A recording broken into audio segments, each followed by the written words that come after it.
Abramos então nossas Bíblias, no segundo capítulo de Lucas. Lucas, capítulo 2. Vamos ler desde o verso 39.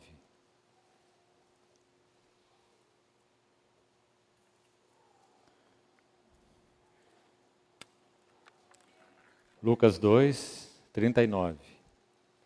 Cumpridas todas as ordenanças segundo a lei do Senhor, voltaram para a Galiléia, para a cidade de Nazaré.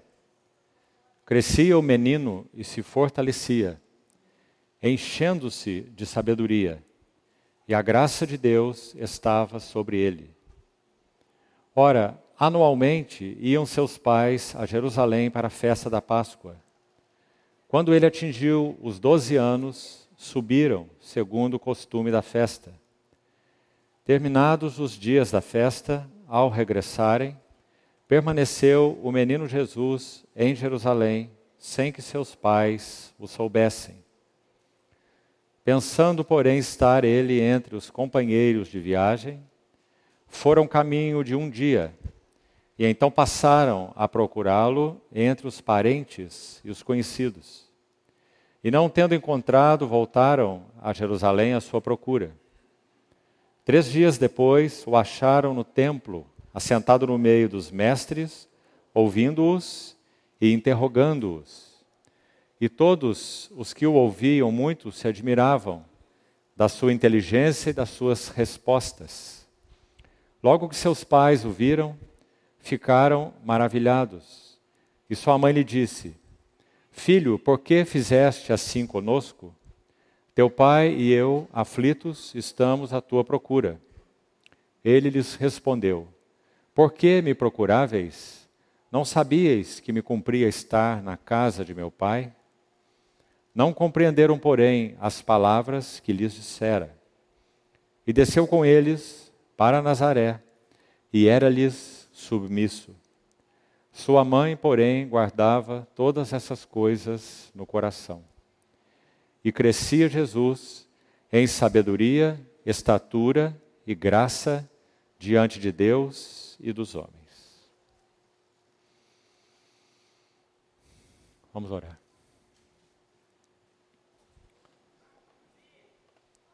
Amado Pai Celestial, te somos muito agradecidos por essa noite de reunião debaixo do nome vitorioso do Teu Filho. Muito agradecidos porque dele temos recebido da sua plenitude graça sobre graça.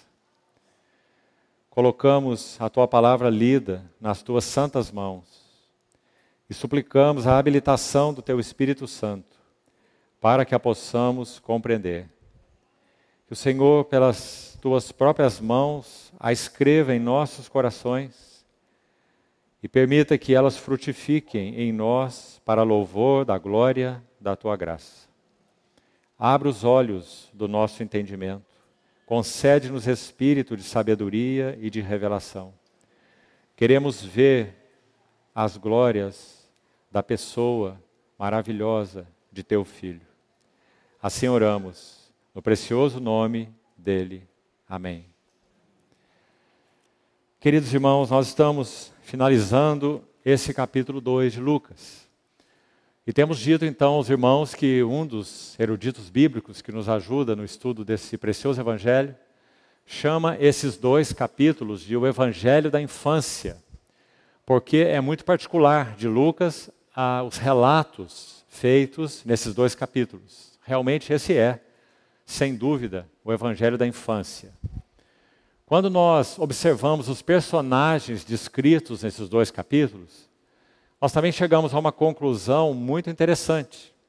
Veja bem quais são os personagens aí, os principais, é claro. O próprio Herodes é citado nesse capítulo, mas não vem ao caso. Nós queremos olhar os personagens piedosos. Se nós olharmos então esses 2 capítulos, você vai ver Zacarias, Isabel, José, Maria, Simeão, Ana e João Batista. 7 personagens. Todos parte desse remanescente piedoso que aguardava a redenção de Jerusalém. E é interessante então vermos que Jesus é o 8º personagem desses 2 capítulos, e ele compõe, ou ele inicia então essa 8ª. Me lembro, falando sobre isso, que nosso irmão Austin Sparks tem uma linda obra sobre o escopo da redenção do Senhor Jesus, em que ele deu o nome de A Oitava da Redenção. E a ideia é que um conjunto ou uma seção de notas musicais, ela se compõe de 7 notas. Mas 8 na Bíblia sempre significa um novo começo, ou uma nova ordem, ou uma nova criação, sempre. O 8, por causa disso mesmo, porque 7 fala de completude, fala de algo terminado, fala de perfeição, né?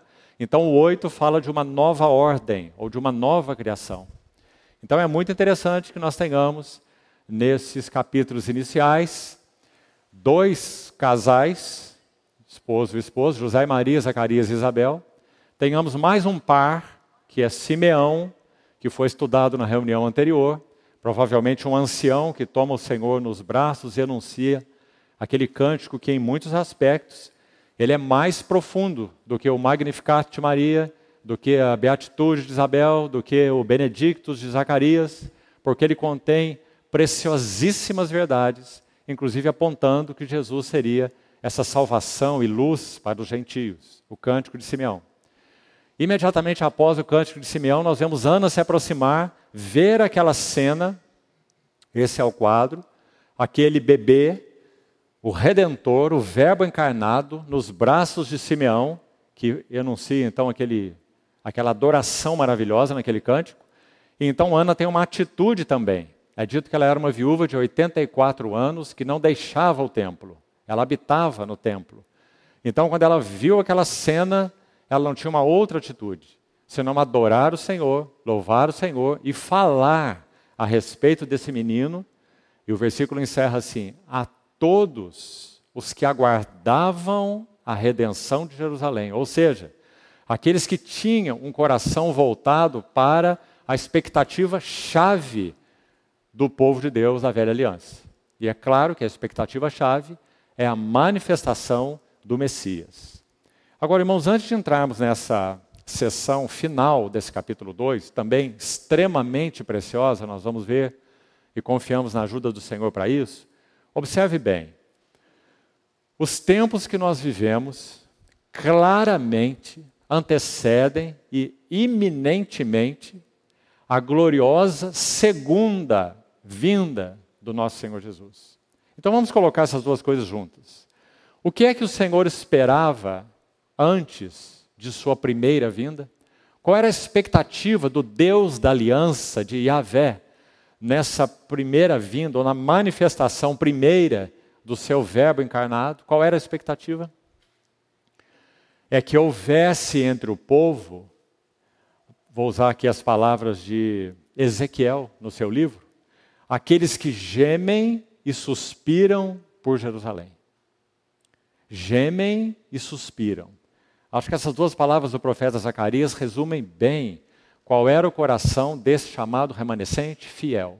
Citamos 7 aqui pelo nome, e muitos outros. Já que é dito a respeito de Ana, que ela falou a respeito desse menino para todos. Então você vê que há muitos mais aí. Todos aqueles que aguardavam a redenção e a consolação de Israel. Não é?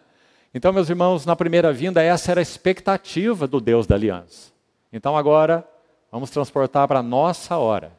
A hora da revelação iminente do nosso Senhor Jesus, a sua segunda gloriosa vinda. Não como ele veio na primeira. Não como o Cordeiro de Deus, que ele continua sendo, não é? Para sempre. Mas ele se revelará a segunda vez como o leão de Judá, a raiz de Davi, que venceu e que abre os livros até a consumação do propósito eterno de Deus. Então, qual é a expectativa para esses dias? A mesma.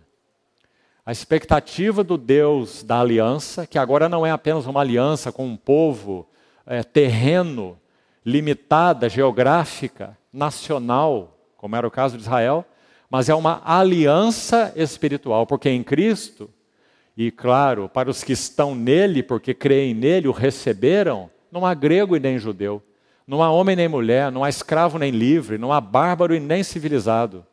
Porém, Cristo é tudo e em todos. Então a expectativa para a segunda vinda é idêntica. O Deus da aliança, o Deus dos céus, o único Deus vivo e verdadeiro, Ele aguarda, Ele espera na terra que haja um povo com o mesmo sentimento.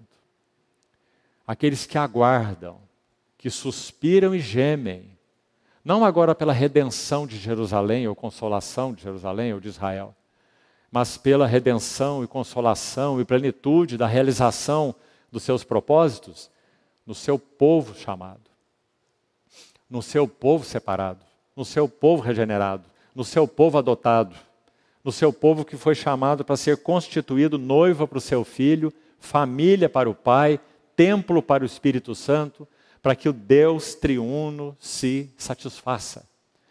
O Pai com a sua família de filhos semelhantes ao seu único e amado Filho. O Filho com uma noiva com o qual coabitar por toda a eternidade, porque é osso dos seus ossos e carne da sua carne. Que coisa tremenda e maravilhosa é essa, irmãos. E também ainda com relação ao Filho, um corpo do qual Ele é cabeça, para que Ele possa se expressar. Então, noiva fala de uma relação íntima, maravilhosa, profunda, uma união orgânica de vida e amor. E corpo fala de expressão. Então, essa será a satisfação para o Filho e para o Espírito Santo, segundo a Bíblia. Ele, o Espírito Santo, está edificando juntas pedras vivas, segundo 1 Pedro capítulo 2. Juntamente estáis sendo edificados, Paulo em Efésios 2, com essas palavras, para a habitação de Deus no Espírito. E Pedro vai dizer que nós somos pedras vivas e que fomos colocados juntos para sermos sacerdócio santo e para oferecermos sacrifícios espirituais agradáveis a Deus por meio de Jesus. Você vê a beleza desse propósito, amado irmão? Isso tem te impactado? Ou você conhece porque leu? Você conhece porque ouviu? Mas será que o Espírito Santo já cravou isso no teu coração? E sabe por que isso é tão fundamental? Porque esse é o motivo pelo qual deveríamos viver como cristãos. E não como pessoas distraídas, medíocres, superficiais, divididas. Não é? Então, quando o Espírito Santo traz e sela nos nossos corações o entendimento desse maravilhoso propósito de Deus, e é por isso que Paulo orava, iluminados sejam os olhos do vosso coração para saberdes. Efésios 1:18. Saberdes o quê? Qual é a esperança do chamamento dele com relação a nós? Seu chamamento. Qual é a riqueza da glória, da herança dele, de Deus, nos santos? Nós sabemos, nós temos vivido em função dessa revelação. Ela tem determinado a maneira como nós nos relacionamos, a maneira como trabalhamos, a maneira como ansiamos. Ela tem estabelecido metas em direção a nós, ou a meta, que é o nosso próprio Senhor Jesus. E essa meta tem lidado e tem sido central para todas as outras secundárias, que têm seu lugar, mas não são centrais. Trabalho, estudo, família, projetos, e etc. Tem sido assim conosco? Ou será que nós estamos enchendo de informação, ouvindo esses temas há tantos anos, mas isso não tem governado nosso viver? Pobres de nós, irmãos, miseráveis de nós. Acho que se aplicaria a nós as palavras do Senhor para a Laodiceia. Vocês acham que são ricos, abastados, que já têm tudo? São miseráveis, pobres, cegos e nus. Então que na bondade, no amor, na fidelidade do Senhor, e por causa dela, essas coisas não se apliquem a nós. Que não sejamos ouvintes e ouvintes, mas que nós possamos dobrar nossos joelhos e orar ao Senhor dizendo, abre os meus olhos. Para que o impacto e a clareza dessas verdades centrais, o Pai e o seu chamamento para uma família de filhos semelhantes do seu Filho. E por isso Ele está trabalhando em nós. Usando todas as pessoas, usando todas as circunstâncias, usando a sua palavra e etc. Com esse único propósito, para sermos conformes ou conformados, tomar a forma de seu Filho. Em quê? na sua beleza, na sua santidade, na sua pureza, na sua glória, nas suas virtudes, no seu amor, na sua alegria, na sua paz, na sua bondade, na sua fidelidade, na sua misericórdia. Olha quanta coisa, irmãos. Para isso nós fomos chamados. Será que o Senhor tem alcançado lugar para fazer isso nos nossos corações? Será? Ou temos sido ouvintes esquecediços? Então, antes de iniciarmos essa última sessão, vamos lembrar. Jesus é o 8º personagem, podemos assim colocar, nessa lista de 7 que nós acabamos de citar, que ocupam os 2 capítulos de Lucas, o Evangelho da Infância. Ele inicia essa nova 8ª, como falamos, uma nova escala, do qual ele é o primeiro. Por isso Paulo vai dizer que o primeiro homem foi Adão e nele todos morrem. Ele é o velho homem. Mas também Paulo, ainda no mesmo capítulo 15 de 1 Coríntios, ele vai dizer, Jesus é o segundo homem. E é o último da raça caída. O último Adão. Ou seja, todos aqueles que estão em Cristo são uma nova criação. Não é maravilhoso, meus irmãos? É isso que você é, se você creu nele. Então, se essas verdades não forem escritas com fogo no nosso coração, elas não têm valor apenas intelectualmente para nós. Não irão transformar o nosso viver. Então, que o Senhor nos ajude a orar dessa maneira. Concede-nos, Senhor, espírito de sabedoria e de revelação. Queremos ver a riqueza da glória da tua herança nos santos. Queremos conhecer a suprema grandeza do poder que tu operaste em Cristo, ressuscitando dentre os mortos. Sabe para quê? Para que nós possamos viver em novidade de vida. Não em pecados habituais, coração dividido, relacionamentos inadequados, que tem sido a carga que o Senhor tem dado e deu aos mais jovens para o encontro que tiveram. A mesma carga que o Senhor tem dado a nós para o encontro que teremos nesse final de semana entre os homens aqui. Que não vivamos vidas com essas características. Mas a única maneira disso não acontecer, a única. Não adianta você fazer promessas e votos de mudança. A única maneira de viver à luz dessas gloriosas verdades citadas aqui é termos olhos abertos. E só o Senhor pode fazer isso. Mas Ele quer que nós desejemos. Porque Ele não é um abridor indiscriminado de olhos. Não é assim que o Senhor age. Como sabemos? Ele escreveu para a Assembleia de novo, a mesma que citamos, Laodiceia, dizendo que ela era pobre, cega, nua. Ele disse assim, eu aconselho vocês que de mim comprem ouro refinado pelo fogo para te enriqueceres. Porque vocês acham que são ricos, mas são pobres. Aconselho que de mim compres colírio para ungir os seus olhos, para que vocês vejam. Porque vocês acham que veem, mas são cegos. E aconselho que de mim compres vestes brancas para te vestires. Porque acham que estão muito bem paramentados, mas estão nus. E a palavra-chave ali é comprem. Tem preço.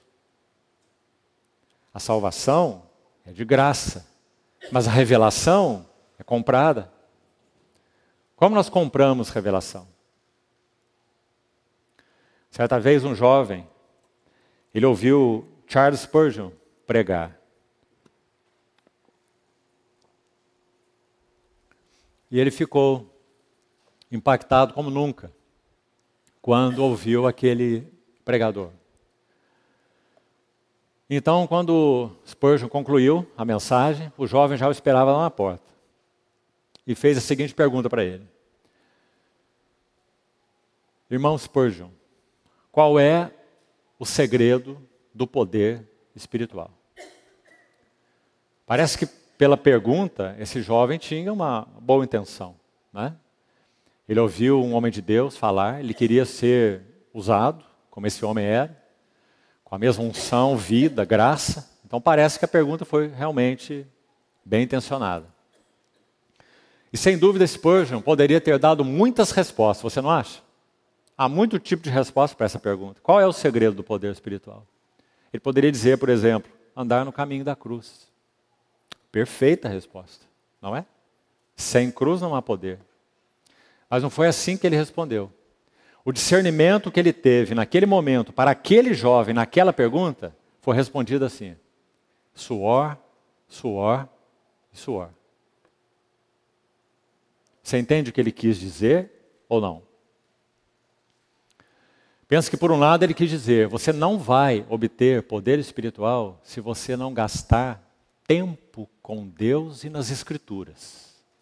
Suor, suor e suor. Número 1, talvez. Estou buscando interpretar a resposta dele, ousando interpretar, já que ele não está aqui para nos dizer, quem sabe um dia ele pode nos explicar face a face.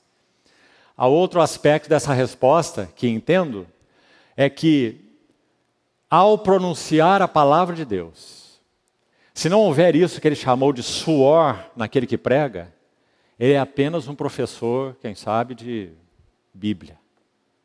Mais nada. Porque sem dúvida, irmãos, quando a revelação de Cristo é clara aos nossos olhos, então não há como falar dele sem paixão.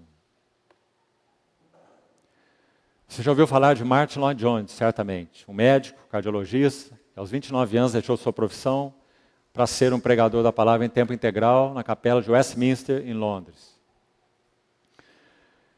Esse irmão dizia que a energia gasta, lembre-se que ele era um médico, e muito criterioso nas suas afirmações. Ele disse que a energia gasta por um pregador, como Spurgeon, ou como ele mesmo, em 1 hora de pregação, equivale a 4 horas de trabalho com enxada braçal. Tal era o esgotamento físico, mental e espiritual. Então, creio que isso está embutido na resposta de Spurgeon. Suor, suor e suor.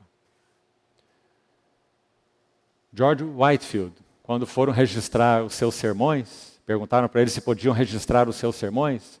Ele disse, sim, podem. Transcrever e editar os sermões dele. Ele disse, sim, pode. Mas vocês não vão conseguir registrar os trovões e os relâmpagos. Os trovões e os relâmpagos.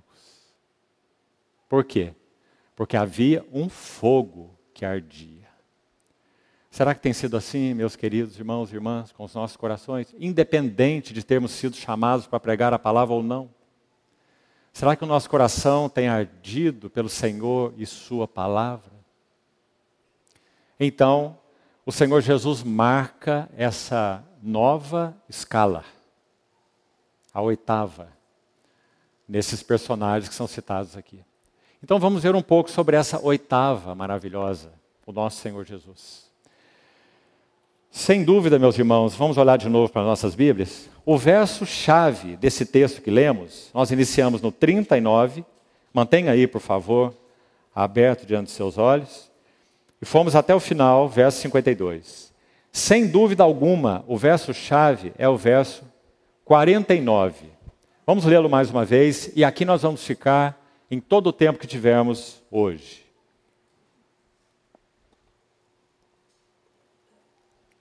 A resposta do Senhor, um menino de 12 anos de idade, aos seus pais, quando seus pais voltaram sozinhos, naquela caravana que tinha ido embora de Jerusalém, voltando para Nazaré, eles viram, depois de um dia de caminhada, que o Senhor não estava na caravana, então gastavam mais um dia de retorno, e então no 3º dia que eles foram encontrar o Senhor.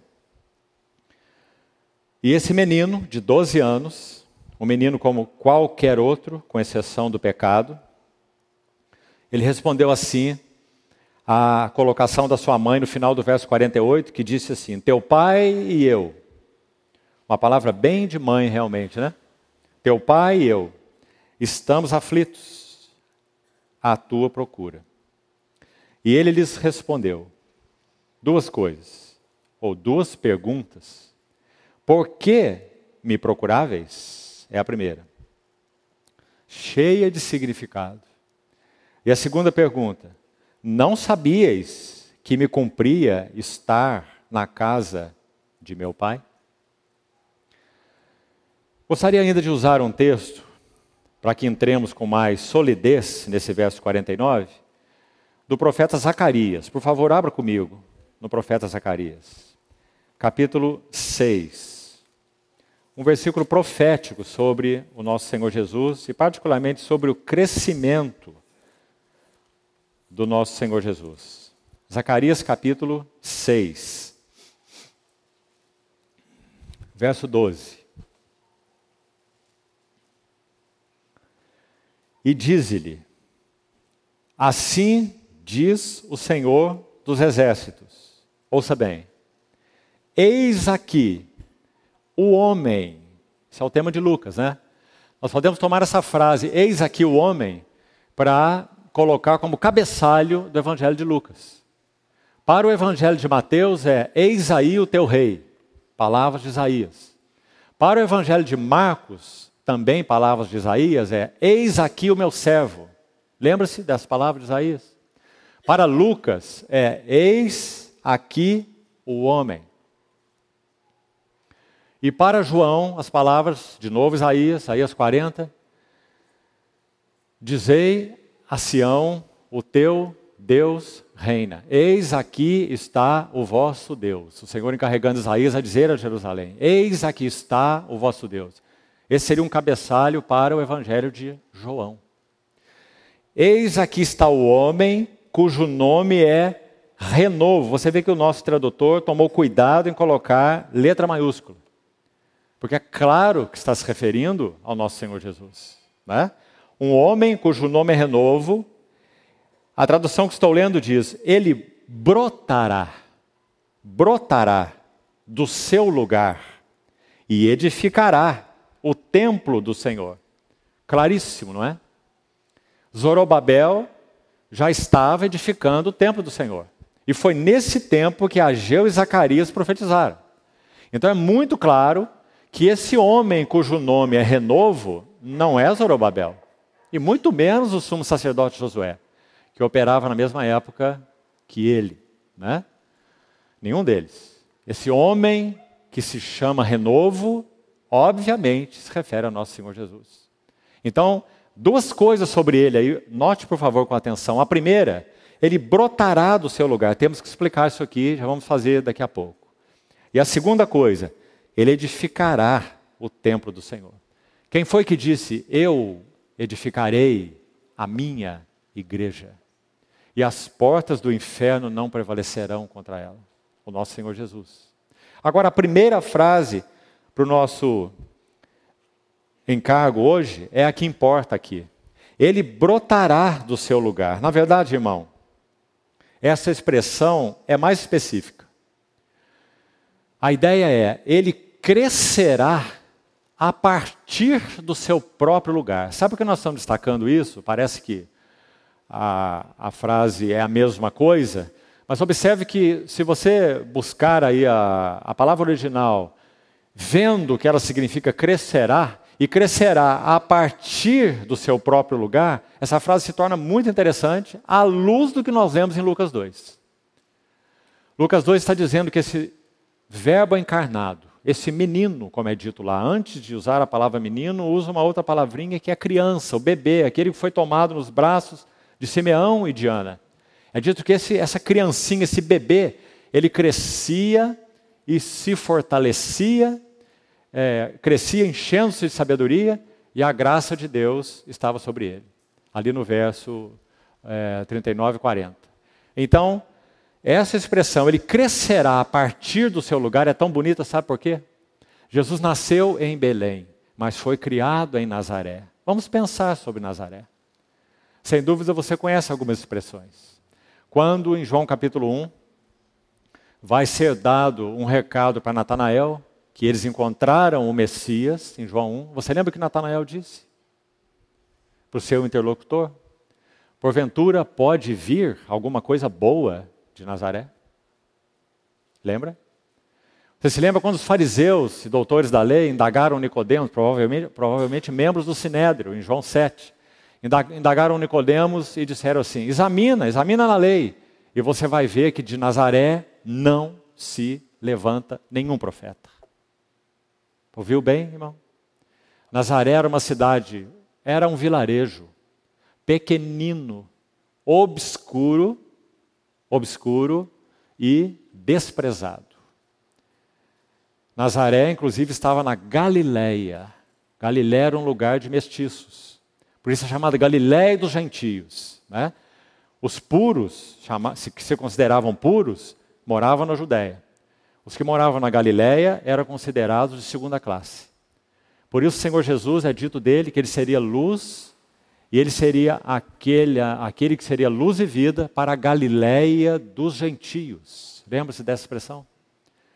Então, quando você vê essa palavra de Zacarias, ele vai crescer a partir do seu próprio lugar. Isso é o que está escrito literalmente aí em Zacarias 6. Você está entendendo agora a beleza disso? Ele vai crescer a partir daquela cidade obscura, pequenina e desprezada. Um nada, podemos dizer. É dali e é ali que ele vai crescer. Vamos lembrar, meus irmãos e irmãs, Jesus viveu 30 anos em Nazaré. Sabe por que é importante destacarmos isso?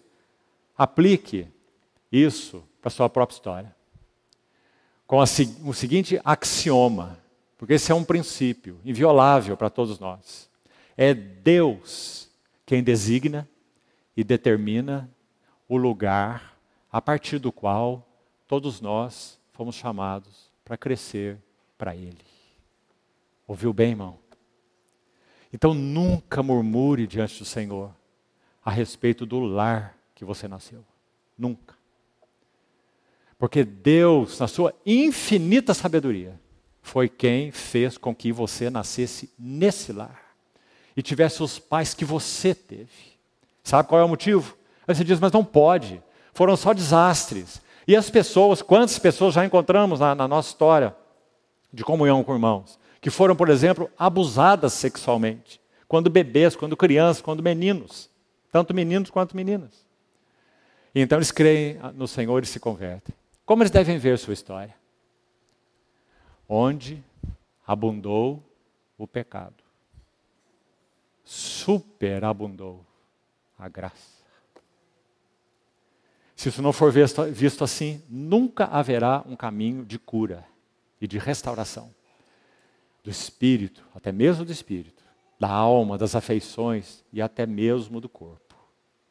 Onde abundou o pecado, superabundou a graça.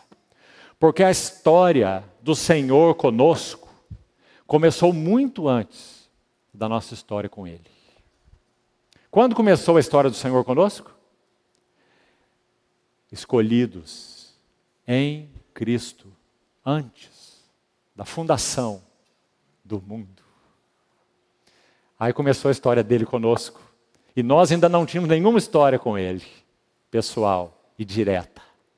Só tínhamos por eleição soberana, mas não tinha uma história pessoal e direta. Mas ele já tinha uma história conosco. O que diz o Salmo 139? Antes que um osso fosse formado no ventre de nossa mãe, Ele escreveu os nossos dias e determinou cada um deles, quando nenhum deles havia ainda. Quão maravilhosos para mim são esses seus pensamentos, dizia o salmista. Não é precioso, irmão? Porque na vida cristã, e no âmbito cristão, da vida e do serviço cristão, não são médicos, espiritualmente falando, que são preparados em seminários, estudando simplesmente para curar outras vidas. Nunca. Na vida e na jornada cristã, é o ferido que cura. Compreende? É o ferido que cura. Por isso Paulo escreve assim em 2 Coríntios, escute as palavras dele. Vou parafrasear Paulo. Ele escreve aos Coríntios e diz assim: o Pai das misericórdias e o Deus de toda consolação é Ele que nos consola em toda a nossa tribulação. Com a mesma consolação que nós somos contemplados por Deus. Aí ele vai dizer assim, porque eu sei, Paulo vai dizer, que toda a minha tribulação, e olha, não foram poucas, meus irmãos, não foram poucas na vida desse homem. Toda a minha tribulação e toda a consolação com que eu tenho sido consolado nas minhas tribulações, tribulação, consolação, duas coisas juntas. Ele diz, tanto uma quanto outra é para o vosso progresso, para que vocês sejam animados, consolados e fortalecidos com as minhas tribulações e com as minhas consolações. Não é maravilhoso, irmão? Tudo que o Senhor está fazendo na sua e na minha vida não tem como escopo, propósito final, nem sua vida e nem minha vida. Tem como propósito a sua noiva, a sua igreja. Não é maravilhoso isso? Então guarde isso para você pensar. E que o Espírito Santo te leve, se ainda há feridas a serem curadas em teu coração, saiba que esse é o único caminho. É você saber que o Senhor estava lá, onde você estava, no seu sofrimento, na sua angústia, na sua dor, na sua experiência, quem sabe, profundamente negativa, Ele estava lá. E se você perguntar para Ele por quê, você já tem a resposta. Por que Ele permitiu isso? Por que você sofreu? Por que fizeram assim com você? É porque Ele iria cravar abismos em sua vida e história pessoal. E Ele tem cravado na vida de todos nós. Abismos em nossa história pessoal. Que na linguagem do Salmo 129, o verso 3, o salmista diz assim: sobre o meu dorso lavraram os aradores. Você pode imaginar isso? Um arado nas suas costas, fazendo cortes. Sobre o meu dorso lavraram os aradores. E nele fizeram longos sulcos. Mas você vê por que o salmista usa essa linguagem? Sem arar a terra não há fruto. Sem que o Senhor passe arado nas nossas costas, e Ele tem feito isso com todos nós. Só que por contornos diferentes. Porque Ele é bom, meus amados irmãos. E quando Ele passa esse arado nas nossas costas, seu objetivo é semear. Para que nós produzamos a 30, a 60 e até 100 por um. Graças a Deus. Então, isso é que eu queria colocar como introdução para esse texto tão lindo de Lucas, capítulo 2. Jesus cresceu a partir daquele lugar preparado por Deus para ele. Nazaré pequena, obscura e desprezada. Graças ao Senhor. Ali cresceu esse menino, jovem, homem, até 30 anos de idade. De novo, pense um pouquinho mais sobre isso, antes de entrarmos ainda no texto central. Quantas vezes será que a partir dos 12 anos até os 30, período que nada é descrito nas Escrituras sobre Jesus, e são 18 anos de silêncio, quantas vezes será ele deve ter pensado que talvez fosse a sua hora de entrar em ação? Quantas vezes será? Mas você talvez se perguntaria, mas por que isso? Porque, meus amados irmãos, nós vamos ver daqui a pouco, sem dúvida alguma, aos 12 anos de idade, duas consciências penetraram, acho que o correto seria eu dizer, mais profundamente o seu coração. Porque eu não acho que nós podemos colocar um marco aos 12 anos, como se ali começasse a consciência dele a respeito dessas duas coisas que eu vou te dizer. Mas sem dúvida foi um marco que aprofundou essa dupla consciência que quero te sugerir aqui. A primeira, a filiação dele ao seu pai. Ele é um menino de 12 anos de idade. E ali, sem dúvida, ele teve aprofundado, como não antes, até então, uma profunda consciência de filiação. E nós vamos ver no texto. Quando sua mãe te diz, teu pai, é José, né? Claro, teu pai e eu, aflitos, estávamos à tua procura. Sabe como ele responde? Não sabias vocês que me cumpria cuidar dos negócios do meu pai? Você vê? Teu pai, meu pai. Ele está falando de outro pai que não é José. É aquele que o gerou, aquele de quem ele é filho. José não teve nada com isso. Ele nem participou dessa geração. Não é? Jesus foi concebido por obra exclusiva do poder do Altíssimo no ventre da jovenzinha, a Virgem Maria. Não é? Então, meus irmãos, que coisa linda. Essa consciência de filiação ao seu Pai Celestial. Aí está o marco que nós temos nas Escrituras, está aí nesse versículo. Então, sem dúvida, aí ele teve essa consciência, acho que o melhor que podemos dizer é enraizada. aprofundada, porque nós não podemos entrar em mistérios da inter-relação e da interconexão entre a natureza humana e a natureza divina de Jesus. Você não pode dizer que aos 6 anos de idade ele não tinha essa convicção de que ele era filho do Pai Celestial. Nenhum de nós pode dizer. Talvez tivesse sim. Hoje meninos de 6 anos se convertem genuinamente ao Senhor. O conde Zinzendorf entregou sua vida a Jesus com 6 anos de idade. Aquele irmão que foi particularmente usado pelo Senhor no avivamento morávio. 6 anos de idade. Ele escrevia uns bilhetinhos, chegava na janela do castelo onde ele morava, ele era um conde, e ele jogava os bilhetinhos pela janela. E bilhetes de amor ao Senhor. E ele jogava os bilhetinhos e orava. E dizia assim: ó Senhor, envia os teus anjos para buscar as cartas de amor que eu escrevo para ti. Aos 6 anos. Quanto ao nosso Senhor Jesus, nele não existe pecado. Sem dúvida, o nosso Senhor Jesus aos 6 anos de idade também ele tinha consciência da sua filiação. Mas esses 12 anos de idade foi um marco, onde ele declarou isso claramente aos seus pais, onde ele demonstrou isso, pelo que vamos estudar nesses versículos, se é que vamos ter tempo hoje para entrar nisso. 2 expressões maravilhosas nesse verso 49. Então, irmãos, vamos guardando essas coisas em nosso coração.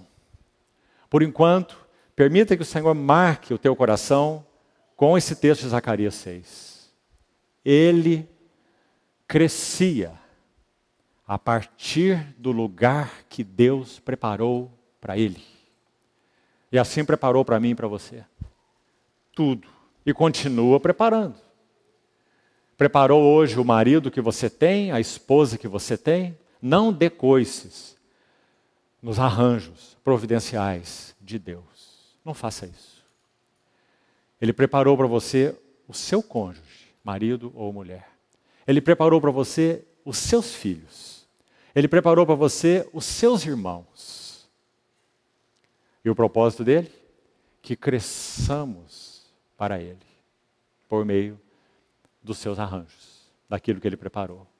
Agora, vamos começar pelo menos o sentido desse verso 49 hoje, e se não for possível concluir, continuaremos na próxima quarta-feira.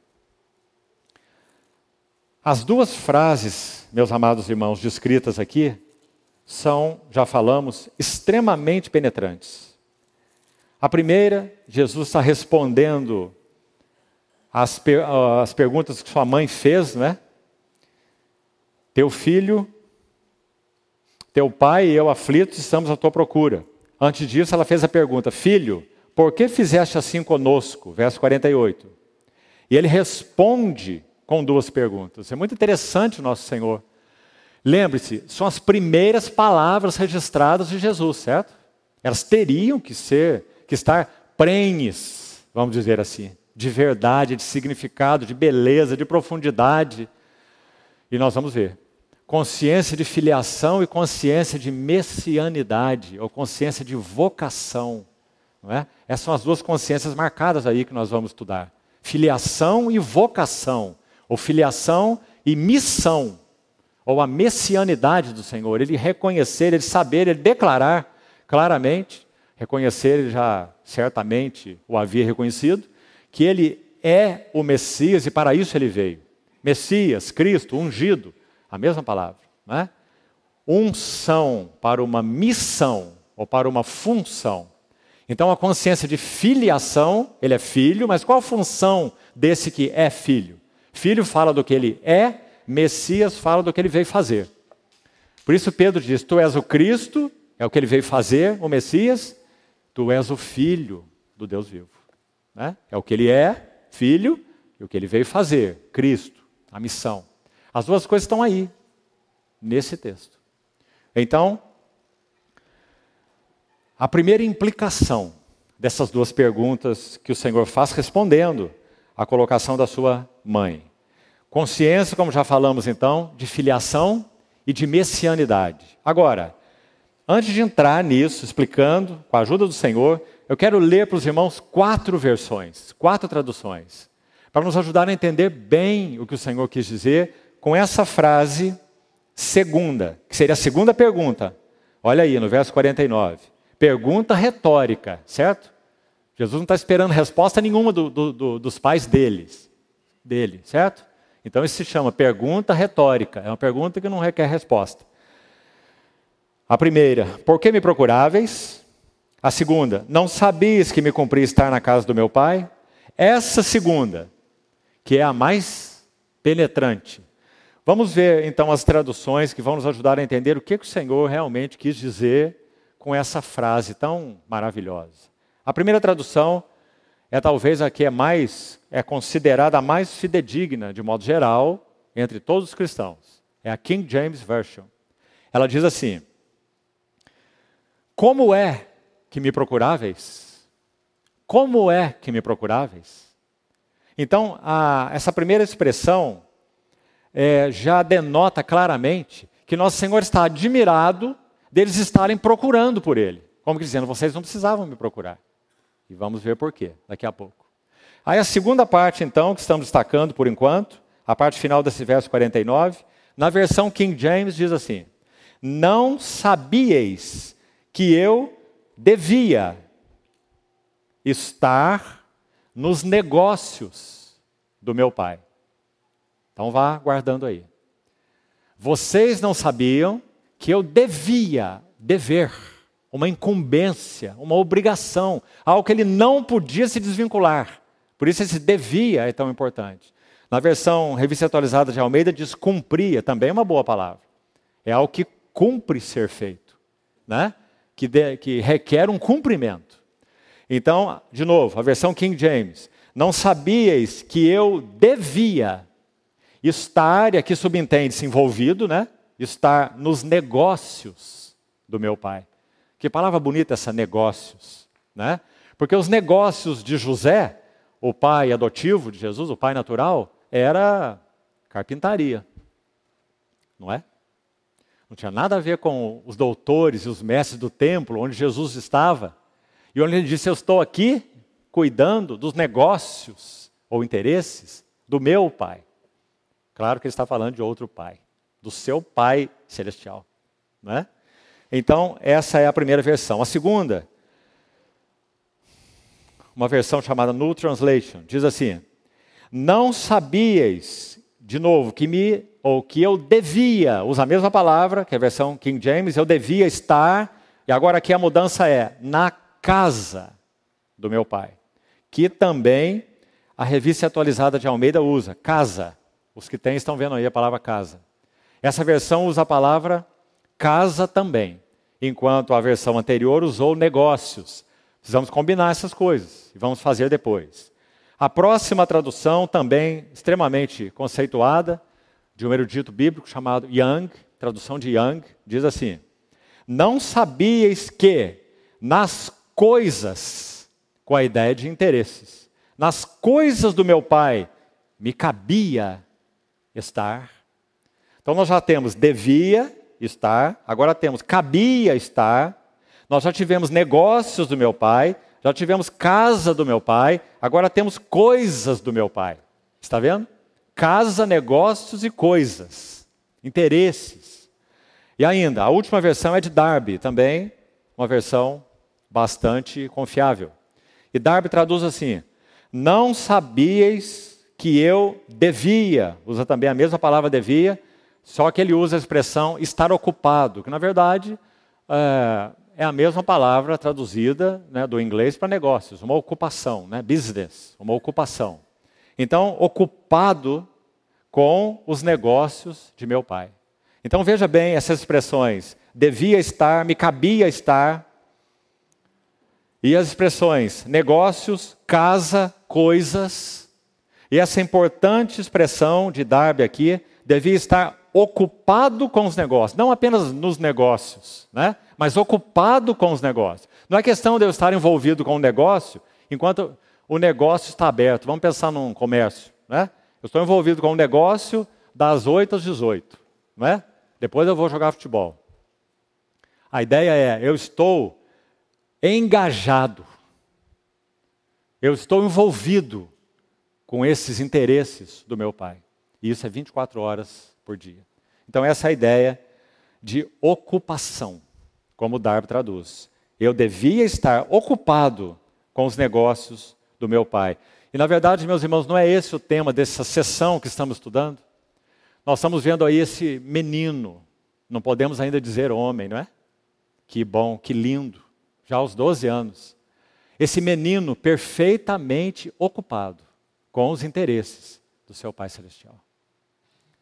E aí, mais uma vez, temos que fazer essas aplicações e perguntas para nós. Nós também estamos? Ou será que achamos que esse tipo de ocupação é para Jesus só? Foi só para Ele? Ou para aqueles que têm, de alguma maneira, mais proximamente andado com Ele? Mas não para nós. Nós temos um chamado de segunda classe, segunda categoria. O que você acha? Todos nós fomos chamados para estarmos integralmente ocupados com os interesses do Senhor. E à medida que andarmos mais, nós vamos ver que esses interesses não têm a ver somente nos tempos de reunião, nos tempos de devoção, nos tempos de quarto fechado, nos tempos de leitura bíblica. Entende? De estudo bíblico. Vamos seguir com isso então. Aí chegaremos lá. Primeira consciência, primeira implicação dessas respostas retóricas do Senhor, então. Uma profunda consciência, repetindo, de filiação e de messianidade. Não são tremendas, meus irmãos, essas palavras de um menino de 12 anos? Não é preciosíssimo nós lermos no verso 52, acompanha aí, por favor, o que é dito desse menino. Ele crescia Jesus, em sabedoria, estatura e graça diante de Deus e dos homens. Nós vamos encontrar, vá ao verso 40, por favor, olhe para ele. A primeira palavrinha, crescia o menino. Você está vendo aí? São palavras diferentes. A palavra crescia, usada no verso 40, é uma, na língua original, que se refere particularmente a um crescimento físico. Porque aqui está narrada a história até aqui de um bebê. O bebê que estava nos braços de Simeão. Né? Então o que é dito desse bebê? É dito que quando seus pais cumpriram as ordenanças, verso 39, segundo a lei do Senhor, eles voltaram para Galileia, para a cidade de Nazaré. Está vendo aí? E crescia o teknon. O que significa teknon no grego? Criancinha de peito, bebezinho, criança pequena. Criancinha seria a melhor palavra. Crescia a criancinha. E a primeira palavra é, e se fortalecia. Você está vendo? Porque a ênfase aqui é crescimento físico. Ele está mamando e crescendo. Né? Que lindas palavras a respeito do Criador de todas as coisas. O Verbo de Deus, sem o qual nada do que foi feito se fez. Ele crescia como um bebezinho, uma criança pequena. E se fortalecia, olha um gerúndio aqui. A palavra no grego é ficando cheio de sabedoria. Por isso foi traduzido assim, enchendo-se num gerúndio aí, né? Ou seja, ele cresceu de que modo? Processualmente. Nunca sequer imaginemos que Deus, o eterno Deus, ele encheu a vida daquele menininho desde criança de sabedoria, que ele já tinha um estoque de sabedoria dentro dele, e ele não precisava receber nada de ninguém. Porque isso não é um homem, isso é um super-homem. E Jesus não foi super-homem de modo nenhum. Tanto fisicamente, quanto espiritualmente, moralmente, intelectualmente. Fisicamente, ele tem que mamar, ele tem que se alimentar. Espiritualmente, moralmente, intelectualmente, ele também tem que se alimentar. Por isso esse Espírito que habitou nele, o Espírito Santo sem medida, como João vai dizer no seu Evangelho, nele habitou o Espírito sem medida, o foi ensinando, e ensinando, e ensinando. E é por causa disso que são palavras dele, proféticas, em Isaías 50, na boca de Isaías 54, que diz assim: o Senhor me desperta todas as manhãs e desperta o meu ouvido. Ora, se ele tinha um estoque de sabedoria dentro dele, onde ele podia sacar sabedoria em todo o tempo, ele não precisava de ouvido aberto. Ele não precisava ser ensinado. Mas então ele não seria um homem como nós. Irmãos, são palavrinhas tão simples, aí nós lemos e passamos correndo por elas, não é? Mas são tão lindas, porque estão mostrando quem ele era, um bebezinho crescendo como uma criancinha pequena, verso 40. E se enchendo de sabedoria. E aqui, sem dúvida, irmão, tenha a ousadia, a certeza absoluta de afirmar, de crer no que eu vou te dizer aqui. Ele foi ensinado, particularmente, não unicamente, mas particularmente, por essa jovenzinha preciosa, chamada Maria de Nazaré. Quando Agostinho se converteu, ele foi um homem depravado, devasso, se converteu quando era um homem feito, adulto.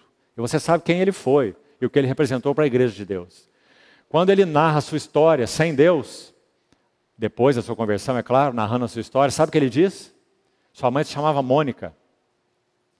Ele diz que ele reconhecia agora, como alguém que creu no Senhor e recebeu o Senhor, que ele bebeu a palavra de Deus misturada com o leite da sua mãe. Porque sua mãe, Mônica, ensinava a palavra do Senhor para Agostinho. E foi aí que ele cresceu. E quando se tornou um homem depravado e devasso, o Senhor foi buscá-lo, dizendo: você é meu. A mãe que eu te dei com um propósito. Você é meu. O pai que eu te dei com um propósito. Você é meu. E crescia o menino e se fortalecia. ênfase no físico, porque o bebê está crescendo. Mas ele está se enchendo de sabedoria. E a graça de Deus, essa expressão estava sobre ele também é muito bonita. É a ideia de vestir alguém com uma determinada coisa, ou cobrir alguém com uma toalha, vestir alguém com um vestido, envolver.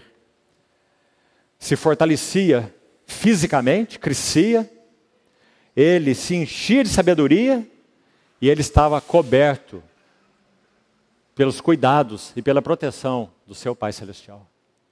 A graça de Deus estava sobre, o vestia, o envolvia sobre ele. Esse foi o motivo pelo qual não conseguiram matá-lo naquela matança dos inocentes que foi decretada logo que ele nasceu, lembra-se?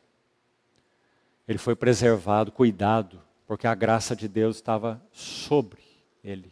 A batalha da vida para Jesus começou desde o berço e foi até a cruz. Então, meus irmãos, essa é a primeira frase importante que nós estamos contrastando com o verso 52. Leia de novo. E crescia Jesus, está vendo? Crescia o menino, porque ali é um bebezinho, no verso 40. Mas agora não é mais um bebezinho, no verso 52. Agora é um menino, de 12 anos. Então crescia, e a palavra no original não é a mesma. Porque se aquela primeira dá ênfase em crescimento físico do bebê, esta palavra no grego original significa avançava. Avançava. Jesus, olha aqui, para você ver com clareza o porquê.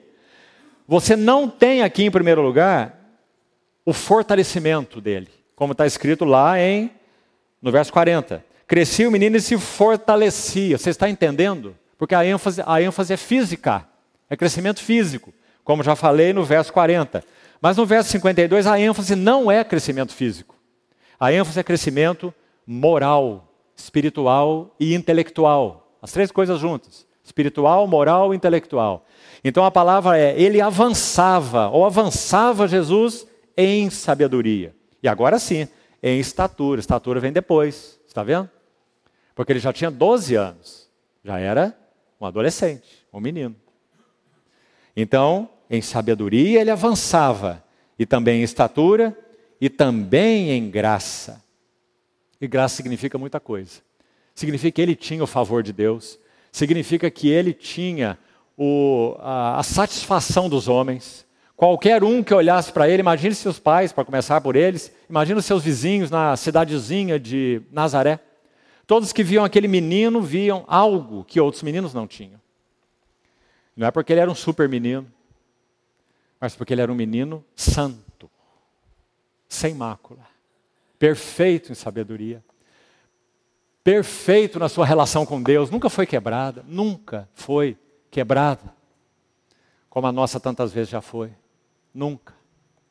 Respondendo sempre aquilo que ele aprendia de seus pais. Tanto que nesse texto que lemos diz, ele era submisso a eles.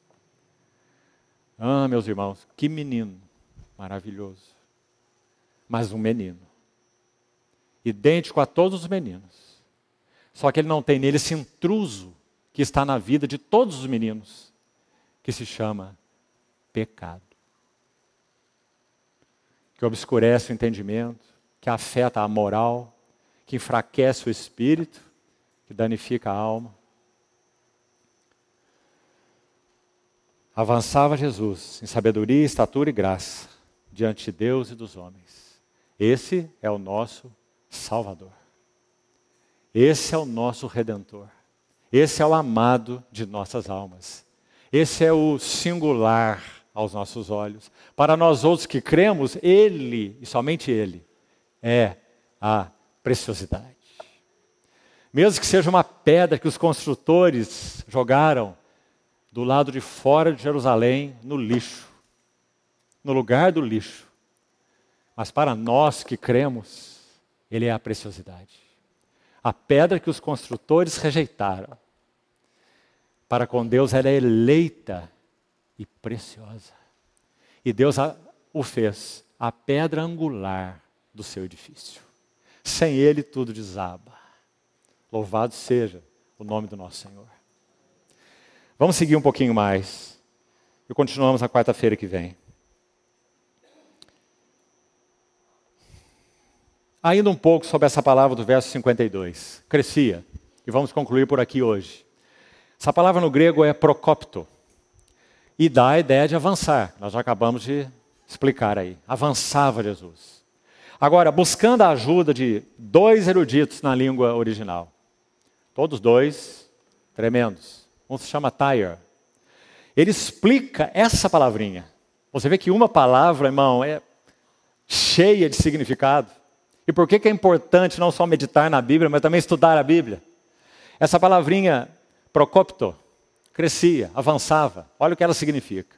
Na explicação desse erudito, Tyre, ele diz assim, ele usa uma figura, um exemplo, para nos mostrar a ideia envolvida nessa palavra.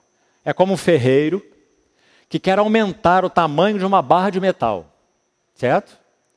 A barra é pequena, ele precisa aumentar o tamanho. Então o que ele vai fazer? Ele vai pegar aquele ferro, vai levar no fogo, não é isso? E depois vai pôr em cima da plataforma própria, e vai, da bigorna, e vai tomar no martelo e vai bater. Então aquela barra que era de 50 centímetros, ela vai sendo forjada e passando aí para um tamanho maior. Então a ideia é do quê? Um trabalho árduo, não é? Extenuante, para fazer essa barra aumentar de tamanho. Esse é o sentido de avançava Jesus.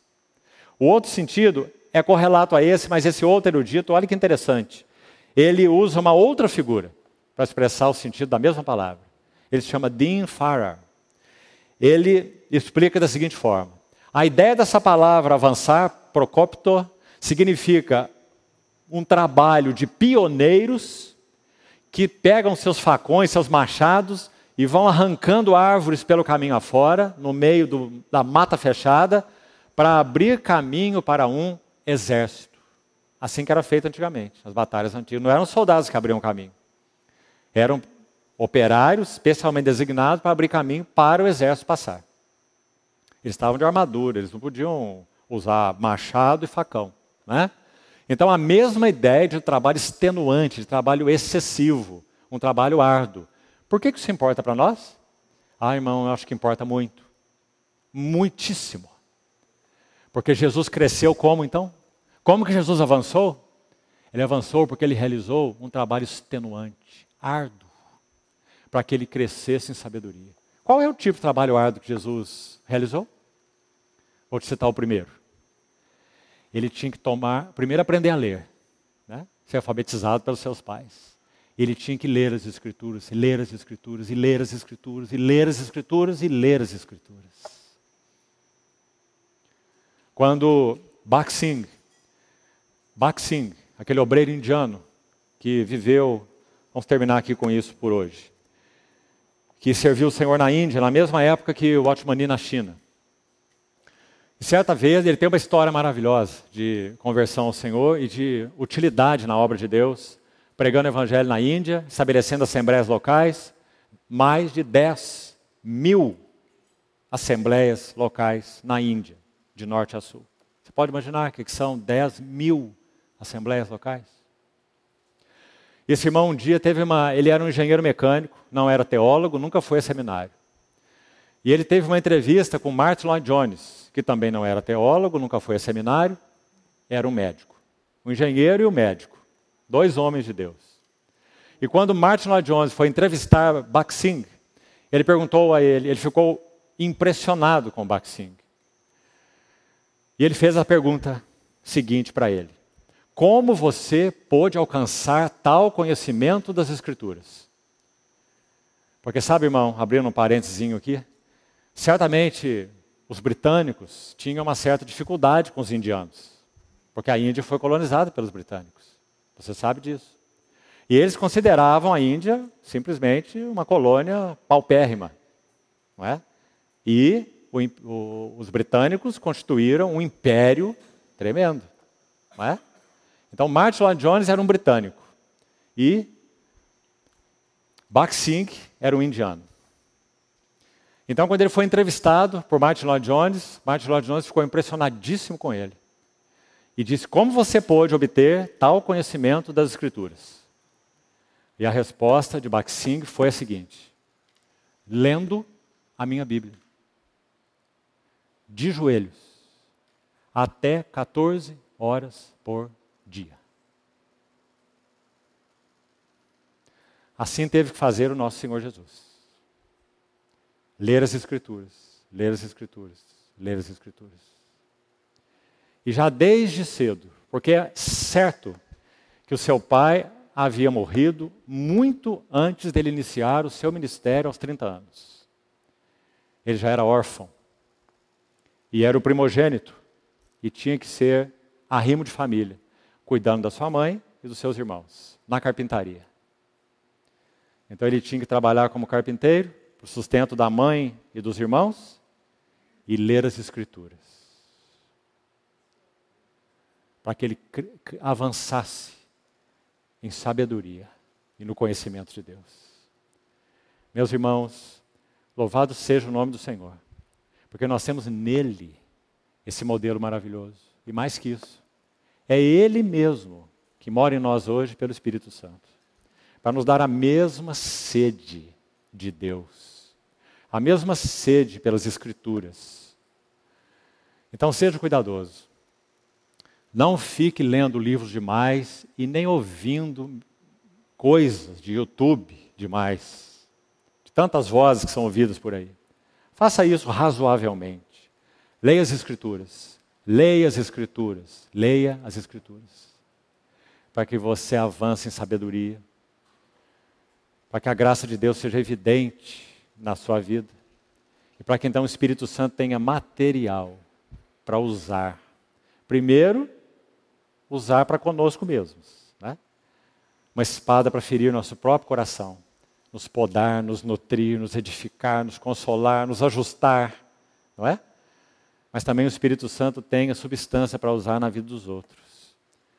E nós sejamos menos tagarelas e mais expressão daquilo que o Senhor tem no seu coração, uns para os outros. O Senhor nos ajude nisso, amados irmãos. Vamos orar, terminamos aqui hoje. Prosseguimos semana que vem, se o Senhor permitir.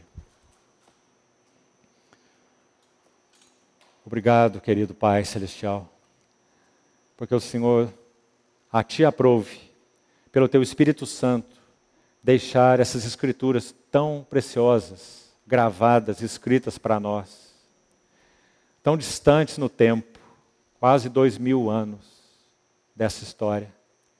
E muito obrigado porque ainda hoje Tua palavra não é apenas logos, ela é rema para os nossos corações. Viva, eficaz e penetrante. Muito, muito obrigado, Senhor. Te louvamos. Queremos guardá-la, assim como Maria guardava essas coisas no seu coração. Queremos guardar a Tua palavra nos nossos corações, para que possamos também avançar contigo em sabedoria e em graça. Louvado seja o Teu santo nome.